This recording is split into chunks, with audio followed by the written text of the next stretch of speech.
نحمده ونصلي على رسوله الكريم اما بعد فقد قال الله تبارك وتعالى كما ورد في سورة الحجرات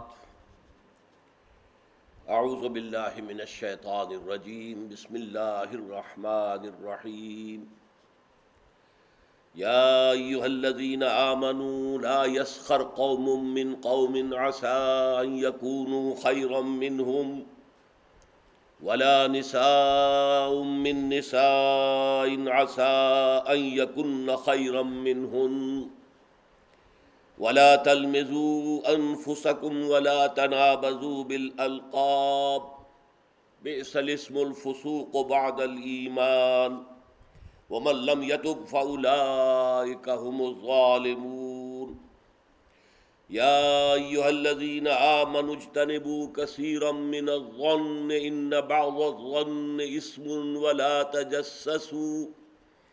ولا تجسسوا ولا يغتب بعضكم بعضا أيحب أحدكم أن يأكل لحم أخيه ميتا فكرهتموه واتقوا الله إن الله تواب رحيم صدق الله العظيم رب اشرح لي صدري ويسر لي امري واحلل عقدة من لساني يفقهوا قولي اللهم ربنا الهمنا رشدنا واعصمنا من شرور انفسنا اللهم ارنا الحق حقا وارزقنا اتباعه وارنا الباطل باطلا وارزقنا اجتنابه اللهم وفقنا لما تحب وترضى آمین یا رب العالمین۔ سورہ حجرات کی یہ دو آیات جو ابھی میں نے تلاوت کی ہیں، آیت نمبر 11 اور 12، الفاظ کے اعتبار سے بہت آسان ہیں۔ جو الفاظ اس میں استعمال ہوئے ہیں وہ اکثر و بیشتر ہماری اردو بول چال میں بھی استعمال ہوتے ہیں، اس اعتبار سے اس میں کوئی چیز زیادہ وضاحت طلب نہیں ہے، لیکن اس کا جو اصل راز ہے اس کی ان آیات کی عظمت کا، وہ در حقیقت اس پورے سورہ مبارکہ کے مرکزی مضمون کے ساتھ ان آیات کا ربط ہے۔ دوبارہ ذہن میں تازہ کر لیجئے کہ یہ سورہ مبارکہ مسلمانوں کی حیات اجتماعی یا حیات ملی یا ریاستی اور سیاست کی سطح پر جو زندگی ہے اس کے اہم اصولوں سے بحث کرتی ہے۔ اس میں دو اہم اصول ابتدا میں آئے کہ قانونی اور دستوری بنیاد کتاب و سنت کی بالادستی، یا ایھا الذین آمنوا لا تقدموا بین یدی اللہ ورسولہ، یہ دائرہ ہے اللہ اور اس کے رسول کے احکام کا، اس کے اندر اندر رہو، اس سے تجاوز نہ کرو۔ جس کے لیے میں نے آپ کو بتایا کہ ہمارے دستور میں اس کا یوں سمجھیے کہ ترجمہ تو نہیں، ترجمانی موجود ہے دفعہ 227 کی شکل میں، no legislation will be done repugnant to the Quran and the Sunnah, یہ بالکل اس کا مفہوم ہے۔ دوسرا مضمون، دوسرا ستون جو ہے حیات ملی کا، وہ ہے حضور کی مرکزی شخصیت۔ جتنی حضور کے ساتھ وابستگی ہوگی، جتنا حضور سے قرب ہوگا، اتنے ہی سب لوگ بھی آپس سے قریب تر ہو جائیں گے۔ ظاہر بات ہے ایک مرکز کے اندر، ایک دائرے کے اندر جو مرکز ہوتا ہے، جب آپ مرکز کی طرف بڑھتے جائیں گے اس کے سرکمفرنس سے، تو گویا کہ فاصلے کم ہوتے چلے جائیں گے۔ نقطہ جامعہ جو ہے وہ مرکزی نقطہ، اس پر جا کر سب ایک ہو جائیں گے۔ اس حوالے سے ہماری ثقافت، ہماری تہذیب، ہماری حیات ملی کے اندر یکجہتی، اس کے اعتبار سے حضور کا احترام، حضور سے محبت، حضور کا ادب، حضور کی تعظیم، یہ تمام چیزیں ایک اصول کے طور پر ہیں۔ اس کے بعد اس حیات اجتماعی کو مضبوط رکھنے کے لیے 8 حکم دیے گئے، 2 بڑے اور 6 چھوٹے۔ بڑے حکم نمبر 1، کبھی بھی محض افواہوں کے اوپر کوئی اقدام نہ کیا جائے، خاص طور پر جب کہ وہ افواہ جو ہے وہ کچھ فاسق و فاجر لوگوں نے اڑا دی ہو۔ اگر تو کوئی واقعتاً ابوبکر صدیق جیسے کردار کا حامل کوئی شخص خبر لے کر آئے تو اس کی تحقیق و تفتیش کی ضرورت نہیں ہے۔ عام آدمی جو فاسق اور فاجر بھی ہے، اس کی لائی ہوئی کسی خبر پر اعتماد کر کے اقدام نہ کیا جائے۔ اس سے بسا اوقات ایسی صورت پیدا ہوتی ہے، خوریزی ہو جاتی ہے، یا دشمنیاں جو ہیں وہ پیدا ہو جاتی ہیں مستقل، جو ختم ہونے میں پھر نہیں آتی۔ نمبر دو، اگر مسلمانوں میں کہیں جھگڑا ہو جائے، لڑائی ہو جائے، تو نپ دی ایول ان دی بٹ، فوراً صلح کرانے کی کوشش کرو. اس سے لا تعلقی کی روش درست نہیں ہے. انہیں مجبور کرو کہ وہ عدل اور انصاف کے نقطے پر آ جائے.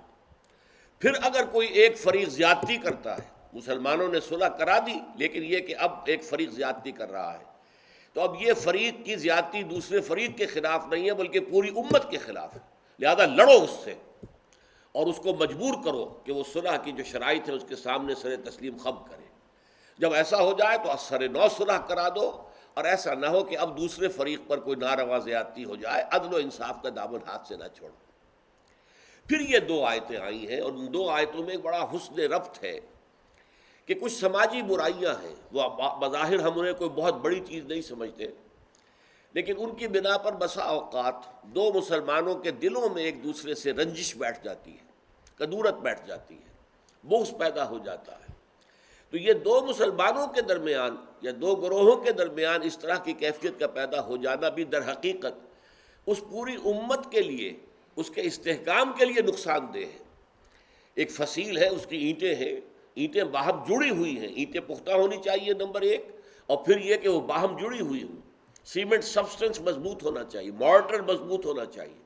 اگر دو اینٹوں کے درمیان رشتہ مضبوط نہیں ہے تو وہیں سے کہیں غنیم جو ہے اسی سے راستہ بنا لے گا، یا سیلاب جو ہے وہیں سے اندر آ جائے گا.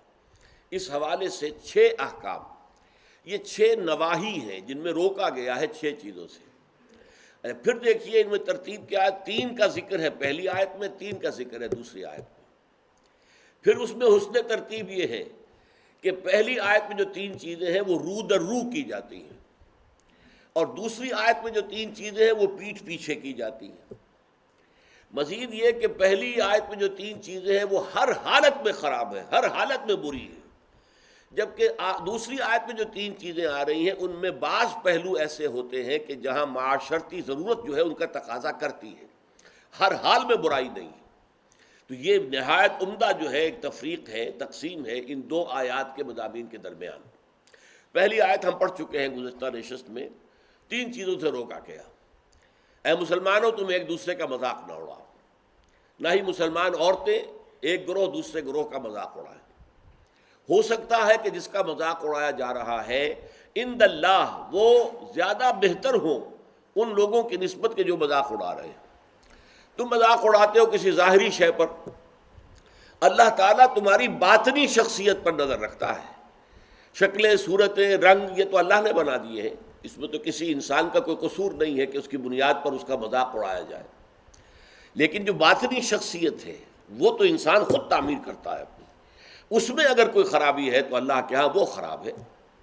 ان اللہ لا ينظر الى صورکم ولا الى اموالکم، اللہ نہ تمہاری صورتوں کو دیکھتا ہے نہ تمہارے مالوں کو دیکھتا ہے، اموال اور دولت کو، ولکن ينظر الى قلوبکم، تمہارے دلوں کو، واعمالکم، اور تمہارے اعمال کو دیکھتا ہے.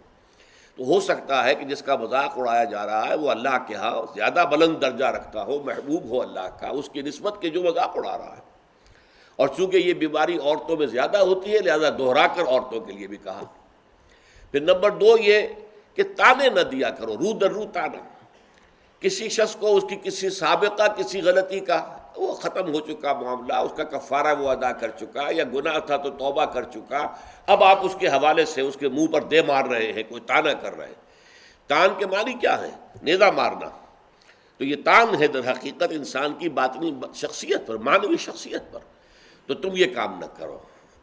اور نمبر 3 یہ جو برے ناموں سے پکارنا ہے، کسی کے لیے نام چڑانے والے نام رکھ دیے گئے ہیں اور ان چڑانے والے ناموں سے تم پکار رہے ہو، تو یہ بھی در حقیقت بہت بری شے ہے. اور اس میں فرمایا بڑا اپیل کا رنگ ہے، بئس الاسم الفسوق بعد الایمان، ایمان کے بعد تو برائی کا نام بھی برا ہے. تو یعنی یہ در حقیقت اپیل کا نہایت ہی بلیغ اور فصیح انداز ہے.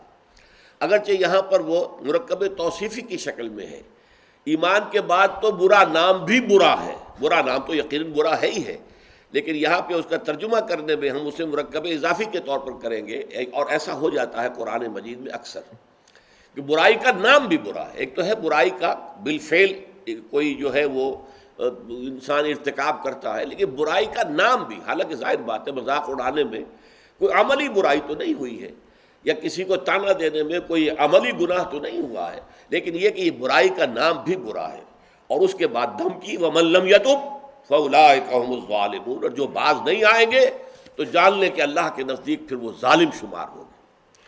اب دوسری آیت میں دیکھیے وہ چیزیں جو کہ پیٹھ پیچھے کی جاتی ہیں، تین چیزیں۔ یا ایھا الذین آمنوا اجتنبوا کثیرا من الظن، اے ایمان والو زیادہ ظن سے بچو، اور مراد یہاں پر کیا ہے؟ زیادہ سوء ظن سے بچو۔ حسن ظن کے بارے میں تو حضور کی حدیث ہے کہ حسن ظن جو ہے وہ تو عبادت میں سے ہے، حسن الظن من حسن العبادہ، یہ حضرت ابو ہریرہ سے روایت ہے، اور یہ مسند احمد ابن حنبل میں بھی ہے اور سنن ابی داؤد میں بھی ہے، ان کے حوالے سے مشکات میں بھی ہے۔ اس اعتبار سے حسن ظن تو مسلمان کا وصف ہے، سب سے حسن ظن رکھو، الا یہ کہ کوئی شخص ثابت کر دے کہ میں حسن ظن کے قابل نہیں ہوں، پھر آئندہ کے لیے محتاط رہیے آپ۔ لیکن کسی سے کوئی معاملہ شروع ہی سے بدظنی پر نہ کیجیے، سوء ظن پر نہ کیجیے۔ مجھ سے کہا تھا ایک صاحب نے جو یہاں اس وقت یہاں کا جو کونسلیٹ ہے، امریکن کونسلیٹ، اس میں پولیٹیکل سیکریٹری تھے، وہ میرے پاس آئے تھے خلافت کے بارے میں معلوم کرنے کے لیے کہ یہ خلافت کا آپ نام لے رہے ہیں، اس سے مراد کیا ہے۔ تو وہیں پھر گفتگو ہوئی کہ کانسٹیٹیوشنز کے اندر جو میکینزم رکھے جاتے ہیں، چیکس اینڈ بیلنسز، تو اس نے کہا ہم تو یہ سمجھتے ہیں، ہم نے اپنا دستور اس بنیاد پر بنایا ہے کہ ہر شخص چور ہے، ہر شخص بے ایمان ہے، اور ہمیں اس کا سد باب کرنا ہے۔ بڑے سے بڑا آدمی ہو، بڑا نیک ہو، ایماندار ہو، اس کے بے ایمان ہونے میں دیر نہیں لگتی۔ لہٰذا ہم نے تو اپنا دستور بنایا ہے کہ ہر جگہ پر چیکس ہوں، بیلنسز ہوں، اور کہیں بھی اختیار جو ہے اتنا نہ ہو جائے کہ کوئی شخص اگر بگڑ جائے تو اس کے ہاتھوں جو ہے وہ قوم کی اور ملک کی اور پوری ریاست کی مٹی پلید ہو جائے۔ یہ اسلامی اصول نہیں ہے۔ اسلامی اصول یہ ہے ابتداءً آپ کا معاملہ کسی سے بھی ہو حسن ظن کی بنیاد پر ہوگا، لیکن یہ کہ اگر اس نے آپ کے حسن ظن کو زخم پہنچائی، ٹھیس پہنچائی، ثابت کر دیا کہ میں حسن ظن کے قابل نہیں ہوں، تو اب آپ سوء ظن معاملہ کر سکتے ہیں۔ الحزم فی سوء الظن، یہ کہاوت ہے۔ احتیاط اسی میں ہے کہ سوء ظن سے کام لیا جائے، اس لیے کہ آدمی بچنا چاہتا ہے، لیکن جیسا کہ میں نے عرض کیا ابتدا کرنا سوء ظن سے یہ اسلام میں پسندیدہ نہیں ہے۔ لیکن یہاں دیکھیے فرمایا اجتنبوا کثیرا من الظن، زیادہ ظن سے بچو، ورنہ اس لیے کہ ظاہر بات ہے کہ ظن سے بالکل چھٹکارا تو ممکن نہیں ہے۔ پچھلی نشست میں ایک صاحب نے سوال کیا تھا کہ شک میں اور ظن میں کیا فرق ہے؟ شک یہی ہے کہ ایک انسان کے بارے میں انسان سوچے کہ کہیں یہ کام نہ کر بیٹھے، میں اعتماد تو کر رہا ہوں، کہیں یہ میرے اس اعتماد کو ٹھیس نہ پہنچائے۔ اور سوء ظن جو ہے وہ یہ ہے کہ انسان جو ہے بغیر کسی اسباب کے، بغیر کسی عوامل کے، کوئی سرکمسٹانشل ایویڈنس نہیں ہے اور خام خواہ کسی کے بارے میں برا ظن قائم کر کے بیٹھ جائے، وہ گویا کہ فیصلہ ہوتا ہے۔ سوء ظن جو ہے وہ فیصلہ ہو جاتا ہے کہ مجھے اس شخص کے ساتھ معاملہ سوء ظن کے ساتھ کرنا ہے، یہ نہیں۔ البتہ شک کا پیدا ہو جانا یہ کوئی بری بات نہیں ہے، انسان ذرا سا احتیاط کا پہلو ملحوظ رکھ لے۔ تو فرمایا یا ایھا الذین آمنوا اجتنبوا کثیرا من الظن ان بعض الظن اثم، یقیناً بہت سے ظن گناہ کے درجے میں آ جاتے ہیں۔ آپ نے ایک شخص کے بارے میں رائے قائم کر لی، یہ برا آدمی ہے، یہ غلط آدمی ہے، یہ تو میرے درپے ہے، میرا دشمن ہی ہے، میری جڑ کاٹتا ہی رہتا ہے، حالانکہ ایسا نہیں ہے۔ نتیجہ کیا ہوگا؟ آپ کا طرز عمل اپنے سوء ظن کی بنیاد پر ہو جائے گا۔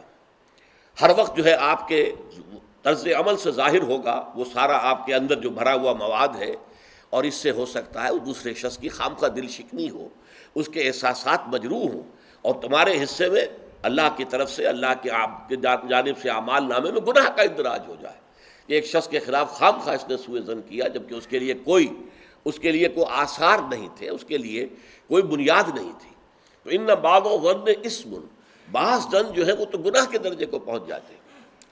نمبر 2 بات جس سے روکا گیا اس آیت میں، ولا تجسسوا، تجسس نہ کرو۔ اب تجسس کیا ہے؟ چھان بین کرنا، تفتیش کرنا۔ ظاہر بات ہے کہ بعض معاملات میں تو یہ ہماری ضرورت ہے، تجسس سے تو ظاہر بات ہے کہ کوئی چارہ کار ہی نہیں ہے۔ آخر مجرموں کی تفتیش ہوتی ہے تو تجسس اس میں ہوتا ہے، ایک دوسرے کے ملک کی جاسوسی ہوتی ہے، وہ بھی در حقیقت اپنی حفاظت کے لیے ہوتی ہے کہ وہاں کیا کچھ تیاریاں ہو رہی ہیں تاکہ ہم کو بندوبست کر سکیں اس کے توڑ کا۔ تو تجسس ہر حال میں برا نہیں ہے۔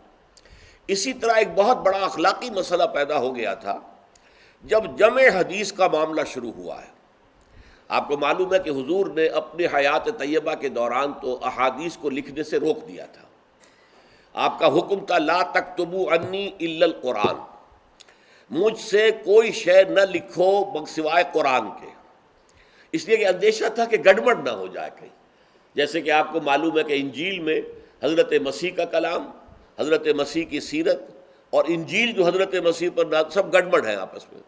یہ بتانا مشکل ہے کہ کون سی اس میں وحی ہے، کون سا حضرت مسیح کا اپنا ذاتی کلام ہے، اور کون سی در حقیقت جو ہے اللہ تعالیٰ کی طرف سے وحی آئی ہے، اور کون سے صرف واقعات ہیں حضرت مسیح کی سیرت کے۔ مشکل ہے۔ یہی کام ہو سکتا تھا اگر ان چیزوں کو گڑبڑ کر دیا جاتا۔ اللہ کے فضل و کرم سے اسلام میں کیا ہوا ہے، قرآن علیحدہ معین، بالکل معین، پھر احادیث حضور کے اقوال و افعال کو جمع کر دیا، وہ علیحدہ معین، پھر فقہ مرتب ہوئی اور اس کو بھی ترتیب دے دی گئی، سیرت علیحدہ مرتب ہوئی۔ سیرت میں عام طور پر ان احادیث کو بھی قبول کر لیا گیا، روایات کو جو زیادہ مضبوط نہیں ہے، زیادہ مستند نہیں ہے۔ حدیث کی کتابوں میں ان روایات کو قبول نہیں کیا گیا، کیونکہ حدیث سے احکام نکلنے ہیں، شریعت کا منبع بنے گی حدیث، لہذا یہاں جو ہے بڑی چھان بین کی ضرورت تھی۔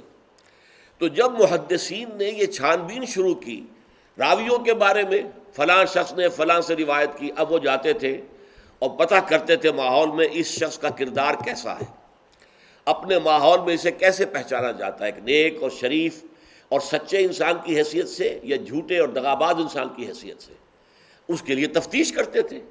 کیونکہ اگر اس کا کردار اچھا نہیں ہے، اگر اس کی شہرت اچھی نہیں ہے، تو پھر ہم اس سے حدیث نہیں سنیں گے۔ کیا پتہ اس نے اس حدیث میں ملاوٹ کر دی ہو، کیا پتہ اس نے خود اپنی جی سے گھڑ لی ہو۔ تو یہ احتیاط کی گئی۔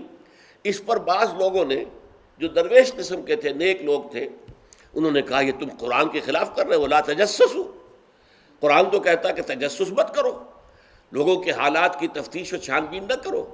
تو جواب دیا گیا نہیں، یہاں یہ در حقیقت ایک دینی ضرورت کے طور پر ہے، اور جواب بھی اسی صورت سے دیا گیا۔ وہ جو آیت ہم پڑھ چکے ہیں، یا ایھا الذین آمنوا ان جاءکم فاسق بنبأ فتبینوا ان تصیبوا قوما بجہالۃ فتصبحوا علی ما فعلتم نادمین۔ یہ آپ کو معلوم ہے کہ یہ آیت نمبر 6 ہے، اسی سورہ مبارکہ کی ہم پڑھ چکے ہیں۔ اہل ایمان، تمہارے پاس اگر کوئی فاسق آدمی، غیر متقی آدمی کوئی خبر لے کر آئے تو تحقیق کرو، چھان بین کرو۔ ایسا نہ ہو کہ تم اس کی خبر لائی ہوئی خبر پر اعتماد کر کے کوئی اقدام کر بیٹھو، کسی گروہ کے خلاف، کسی قبیلے کے خلاف جو ہے حملہ کر دو، اور پھر بعد میں تمہیں پچھتانا پڑے کہ خبر تو غلط تھی۔ تو اس دلیل سے پھر محدثین نے کہا یہ ہمارے لیے ایک دینی ضرورت کے طور پر کہ احادیث نبویہ سے شریعت کے احکام نکالے جائیں گے، تو ہم دیکھ لیں جو حدیث پیش کر رہا ہے اس کا کردار کیا ہے، اس کی سیرت بھی ہے کہ نہیں ہے۔ اسی لیے ایک بہت بڑا علم انسانی تاریخ میں، یہ علم سوائے محمد صلی اللہ علیہ وسلم کی ذات مبارکہ کے اور کسی شخص کے بارے میں نہیں ہوا، جسے کہتے ہیں الرجال۔ یہ علم الرجال جو ہے کہ تمام جو صحابہ تابعین ان کی شخصیتوں کا پورا تجزیہ یہ کر دیا گیا۔ یہ سارا کام اس لیے کیا گیا ہے تاکہ معلوم ہو عن فلاں عن فلاں عن فلاں عن فلاں، اس پوری چین کے اندر کہیں کوئی شخص ایسا تو نہیں ہے کہ جو قابل اعتماد نہ ہو، تو اس کی پھر وہ حدیث صحیح نہیں قرار پائے گی، وہ مستند نہیں قرار پائے گی، اسے کہیں ضعیف احادیث میں لے آئیں گے۔ ٹھیک ہے، یہ ضعیف ہے، اور ضعیف احادیث جو ہے وہ اخلاقیات کے بیان میں استعمال ہو سکتی ہیں، لیکن ان سے کوئی شرعی حکم نہیں نکالا جا سکتا۔ شرعی حکم کا استنباط جو ہے وہ صحیح اور پختہ اور مستند احادیث سے ہوگا۔ تو یہ ہے تجسس کے بارے میں۔ البتہ جس چیز سے روکا گیا ہے وہ کیا ہے، بعض لوگوں کے مزاج ہوتے پرورٹڈ، جیسے آپ کو معلوم ہے کہ مکھی جو ہے وہ گندگی کی تلاش میں رہتی ہے، گندگی پر بیٹھے گی۔ کچھ لوگوں کا مزاج ایسا ہو جاتا ہے کہ وہ اس تلاش میں رہتے ہیں، ٹو میں رہتے ہیں، کہیں کوئی بری بات انہیں ملے تاکہ لے اڑیں اسے، اس کا پرچار کر دیں، اسے عام کر دیں۔ کہیں سے کسی شخص کی کسی غلط حرکت کا علم ہو گیا اور اس کو لے کے اب عام کر رہے ہیں، پھیلا رہے ہیں لوگوں کے اندر۔ یہ جو ہے تجسس اس لیے کرنا کہ آپ کے ہاتھ میں کوئی سکینڈل بنانے کا کوئی مواد آ جائے، کوئی طریقہ ایسا ہو جائے۔ تو یہ جو مکھی کی ذہنیت اور مزاج رکھنے والے لوگ ہیں، یہ ان کو روکا جا رہا، تجسس نہ کرو۔ بلکہ کہا گیا ہے کہ اگر تمہارے کسی بھائی کا عیب تمہارے سامنے کھل جائے تو پردہ ڈالو۔ تم اگر دنیا میں اپنے کسی بھائی کے عیب کی پردہ پوشی کرو گے تو قیامت کے دن اللہ تعالیٰ تمہارے عیوب کی پردہ پوشی کرے گا۔ اور اگر تم دنیا میں اپنے بھائیوں کی پردہ دری کرو گے تو اللہ تعالیٰ تمہیں رسوا کرے گا تمام لوگوں کے سامنے قیامت کے دن۔ تو یہ تجسس جو ہے یہ برا ہے۔ بعض لوگوں کا مزاج ہوتا ہے، یہ دو بھائی جو ہیں ان میں کبھی جھگڑا نہیں ہوا، کیا بات ہے، اب وہ اندر جا کے ٹو لے رہے ہیں، کہیں سے کوئی مسئلہ نکال لیا، اس سے بھڑکایا تاکہ لڑیں آپس میں، اور پھر یہ کہ وہ بھس میں آگ لگا کے جمالو دور کھڑی تماشا دیکھ رہے ہیں کہ یہ لڑ رہے ہیں آپس میں۔ تو اس طرح کی پرورٹڈ جو ہیں بس شدہ شخصیتیں ہوتی ہیں بالفعل لوگوں کے اندر، اور یہ کن میں ہوتی ہیں؟ جن کے سامنے زندگی کا کوئی اعلیٰ نصب العین ہے ہی نہیں، کوئی اونچا آدرش ہے ہی نہیں، کوئی ہائی آئیڈیل ہے ہی نہیں۔ جن کے سامنے کوئی اونچا نصب العین ہے، کوئی ہائی آئیڈیل ہے، کوئی آدرش ہے بہت اونچا، وہ تو اس کام میں لگے رہتے ہیں، وہ ان چھوٹی چیزوں کی ان کو اس کی طرف متوجہ ہونے کا ان کے پاس وقت نہیں ہوتا۔ لیکن جن لوگوں کی زندگی کے اندر وہ اونچائی کی طرف تو کوئی رجحان ہے ہی نہیں، تو ظاہر بات ہے وہ تو پھر زمین ہی کے اندر دیکھیں گے، کیڑے مکوڑے انہیں نظر آئیں گے، یا گندگی جو ہے وہ اس کے بارے میں جو ہے اس کو لے اڑیں گے پھر بعد میں۔ اور تیسری چیز ہے وَلَا يَغْتَبْ بَعْضُكُمْ بَعْضًا، نہ ہی تم میں سے کوئی کسی دوسرے کی غیبت کرے۔ اب غیبت کیا ہے؟ کسی شخص کی غیر موجودگی میں اس کی کوئی برائی بیان کرنا، یہ غیبت ہے، یہ ہے اس کی ٹیکنیکل ڈیفینیشن۔ لیکن یہاں بھی جان لیجئے ہر غیبت غلط نہیں ہے۔ بس اوقات ایسا ہوتا ہے کہ آپ کا کوئی بھائی ہے، وہ کہیں رشتہ کرنا چاہ رہا ہے، اور وہاں کے بارے میں آپ کے پاس کوئی معلومات ہیں ایسی جو اس بیچارے کے علم میں نہیں ہے، اور آپ اسے بتاتے ہیں کہ بھائی وہاں یہ معاملہ ہے، ذرا سوچ لو۔ تو اس میں در حقیقت غیبت نہیں ہے، بلکہ یہ اپنے اس بھائی کو کسی برائی سے بچانے کی کوشش، اس میں اس کے ساتھ نصح اور خیر خواہی کا جذبہ ہے، نہ کہ ان کو بدنام کرنے کا جذبہ۔ اگر کوئی سبب ہے ہی نہیں اور آپ بیان کر رہے ہیں تو یہ غیبت ہے۔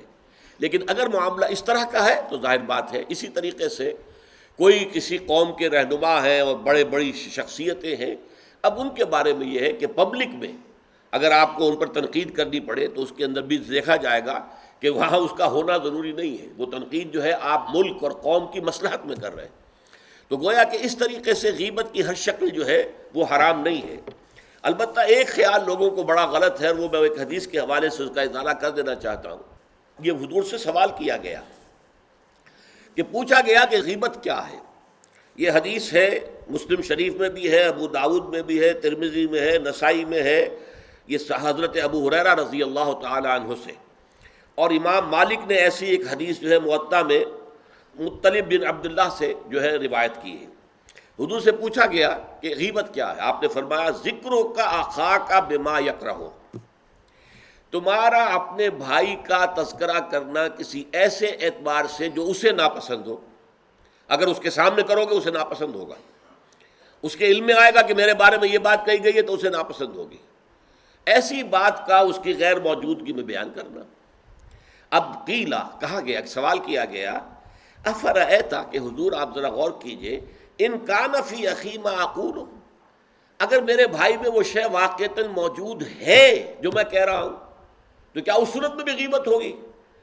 قال، فرمایا حضور نے، غور سے سنیے، ان کان فیہ ما تقول فقد اغتبت، اگر تو اس میں وہ برائی ہے جو تم کہہ رہے تو تم نے غیبت کی، وَإِن لَمْ يَكُنْ فِيهِ، اور اگر نہیں ہے اس میں وہ شے اور تم پھر بھی کہہ رہے ہو ما تقول فقد بہتہ، تو تم نے اس پر بہتان لگایا ہے، یہ تو دوہرا جرم ہو گیا۔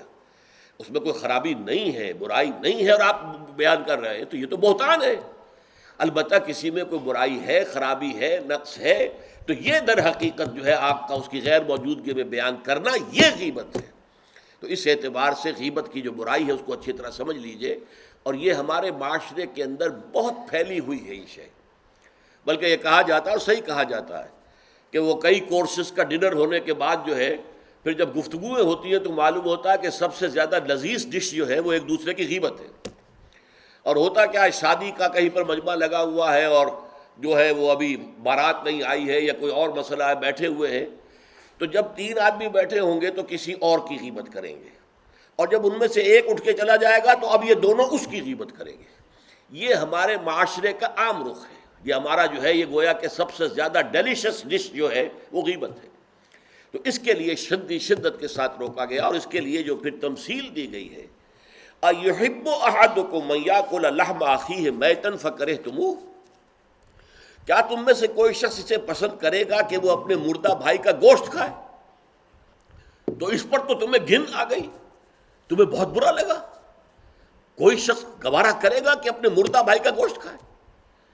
لیکن سوچئے کہ ایسی تمثیل کیوں دی گئی؟ یہ اللہ کا کلام ہے، بغیر کسی ربط کے تمثیل اور تشبیہ جو ہوتی ہے کسی ربط کی بنیاد پر ہوتی ہے نا، ورنہ تشبیہ اور تمثیل کا فائدہ کیا ہوا؟ ربط کیا ہے؟ جیسے ایک مردہ اپنے دفاع پر کے قابل نہیں ہے، آپ ادھر سے بوٹی کاٹ لیجئے، ادھر سے بوٹی کاٹ لیجئے، پڑا مردہ ہے، آپ پوری اختیار کے ساتھ جہاں سے چاہیں اس کی بوٹی اڑا لیں۔ اگر وہ زندہ ہو تو وہ ہاتھ لگانے دے گا آپ کو جسم کے اپنے کسی حصے پر۔ بعین ہی یہ معاملہ ہے، آپ کا بھائی موجود نہیں ہے اور آپ اس کی عزت پر حملہ کر رہے ہیں، مانوی شخصیت پر حملہ ہے۔ اس جسم کی نسبت مانوی شخصیت زیادہ قیمتی ہے، زیادہ اہم ہے۔ آپ اس کی مانوی شخصیت پر، اس کی عزت پر حملہ کر رہے ہیں اور وہ قادر نہیں ہے دفاع کرنے پر۔ اگر وہ ہوتا اور بات کرتے، اور یہ چیز پسندیدہ ہے، اگر آپ پبلک کے اندر اس کے منہ پر کہیے بات تو معلوم ہوگا، بلکہ اس میں جو پسندیدہ ترین بات ہے وہ یہ ہے کہ کسی بھائی کا کوئی عیب ہے، علیحدگی میں جا کر بتاؤ، بھائی تمہارے اندر مجھے یہ نقص نظر آ رہا ہے، برا نہ ماننا، میں نے تمہاری اصلاح کے لیے کہا ہے، مجھے تم سے کوئی قد نہیں ہے، دشمنی نہیں ہے۔ یہ نہایت پسندیدہ بات ہے۔ اس کو کہا گیا المسلم و مرۃ المسلم، ایک مسلمان دوسرے مسلمان کے لیے آئینے کے مانند ہے۔ جیسے آپ آئینہ دیکھتے دیکھتے رہے یہاں کوئی داغ لگا ہوا، دھبا لگا ہوا، آپ اسے دھو دیتے ہیں، ہٹا دیتے ہیں۔ اسی طریقے سے ایک مسلمان کو اپنے مسلمان بھائی کے لیے آئینے کے مانند ہونا چاہیے کہ وہ اسے اس کی خرابیوں پر، اس کی برائیوں پر مطلع کر دے۔ لیکن یہ اطلاع جو ہے یہ ہوگی خلوص کی بنیاد پر، خیر خواہی کی بنیاد پر، اسے ذلیل کرنے کے لیے نہیں، اسے بدنام کرنے کے لیے نہیں، بلکہ یہ کہ اس کے سامنے علیحدگی میں، تنہائی میں بات کی جا رہی ہے۔ البتہ اس کی غیر موجودگی میں بات کی جائے وہ غیبت ہے، اور وہ بالکل صحیح تمثیل ہے جو قرآن نے استعمال کی ہے، صحیح ترین تمثیل ہے۔ اَیُحِبُّ أَحَدُکُمْ أَن یأکل لحم أخیہ میتا فکرہتموہ، کیا تم میں سے کوئی شخص پسند کرے گا اپنے مردہ بھائی کا گوشت کھائے؟ بالکل اسی طریقے سے وہ تمہارا بھائی جو محفل میں نہیں ہے، وہ اپنی عزت کے دفاع پر قادر نہیں ہے۔ اگر وہ ہوتا تو کہتا بھائی آپ غلط کہہ رہے ہیں، آپ کو مغالطہ ہوا ہے، بات یوں نہیں تھی یوں تھی، کوئی ایکسپلین کرتا، کوئی اپنا دفاع کرتا، کوئی اپنی شخصیت کا، اپنی عزت کا تحفظ کرتا، لیکن وہاں نہیں ہے وہ تو اپنے تحفظ پر قادر نہیں ہے۔ لہذا یہ غیبت در حقیقت مانوی سطح پر وہی شے ہے جو مادی سطح پر کسی مردہ بھائی کا گوشت کھانا ہے۔ فَكَرِهْتُمُوهُ، یہ تو تمہیں بہت برا لگا یہ بات۔ بلکہ اکثر لوگ کہیں گے کہ ایسی مثالیں جو ہیں، کیا ماذا اراد اللہ بہذا مسئلہ، ایسی تمثیل دینا، کہیں گدھے کی تمثیل دی گئی ہے قرآن مجید میں، وہ یہودی جن کے اوپر تورات کا تو بار تو لدا ہوا ہے، تورات پر عمل نہیں کرتے، تو ان کی مثال کیا ہے؟ کمثل الحمار یحمل اسفارا، وہ تو ایسے ہے جیسے کہ گدھا ہے، اس کی پیٹھ کے اوپر کتابوں کے انبار لگے ہوئے ہیں، گٹھری باندھ کر جو ہے مکالمات افلاطون لکھی ہوئی ہے، یا انسائکلوپیڈیا برٹانیکا کی گٹھری باندھ کے رکھ دی گئی ہے، اسے کیا فائدہ؟ اسی طرح سورہ اعراف میں کتے کی مثال دی گئی ہے، کہیں مچھر کی مثال دی گئی ہے، کہیں بکری کی مثال دی گئی ہے۔ تو مثالیں جو ہوتی ہیں وہ مانوی ربط کے اعتبار سے ہوتی ہیں، یہ نہیں دیکھا جاتا کس چیز کی مثال دی جا رہی ہے، جس چیز کے لیے مثال دی جا رہی ہے، مشبہ لہو اور مشبہ بہی، کس چیز کے ساتھ تشبیہ دی جا رہی ہے، کس لیے دی جا رہی ہے۔ اَیُحِبُّ أَحَدُکُمْ أَن یأکل لحم أخیہ میتا فکرہتموہ واتقوا اللہ، اللہ کا تقوی اختیار کرو۔ اس لیے کہ سارے احکام کی روح جو ہے وہ تقوی ہے۔ احکام دھرے رہ جائیں گے، رکھے رہ جائیں گے، کتابوں میں لکھے رہ جائیں گے، اگر اپنے اندر تقوی نہیں ہے، برائی سے بچنے کا ارادہ نہیں ہے، اللہ کے عذاب سے بچنے کا مستقل پختہ مصمم ارادہ نہیں ہے، تو کوئی فائدہ نہیں ان چیزوں کا، بھینس کے آگے بین بجانا ہو جائے گا۔ واتقوا اللہ ان اللہ تواب الرحیم، اللہ کا تقوی اختیار کرو، اور دیکھو اللہ بہت توبہ کا قبول کرنے والا ہے اور بہت رحم فرمانے والا ہے۔ تو دیکھو اگر تمہارے سے یہ خطائیں ہو رہی ہیں، تمہاری شخصیت کے اندر اگر یہ خرابیاں ہیں، تم ان برائیوں کے عادی ہو، تو ان سے اپنے آپ کو پاک کرو، صاف کرو، توبہ کرو، اور اس میں امید دلا دی کہ اللہ تعالیٰ بہت توبہ کو قبول فرمانے والا اور رحم فرمانے والا ہے۔ بارک اللہ لی ولکم فی القرآن العظیم ونفعنی وإیاکم بالآیات والذکر الحکیم۔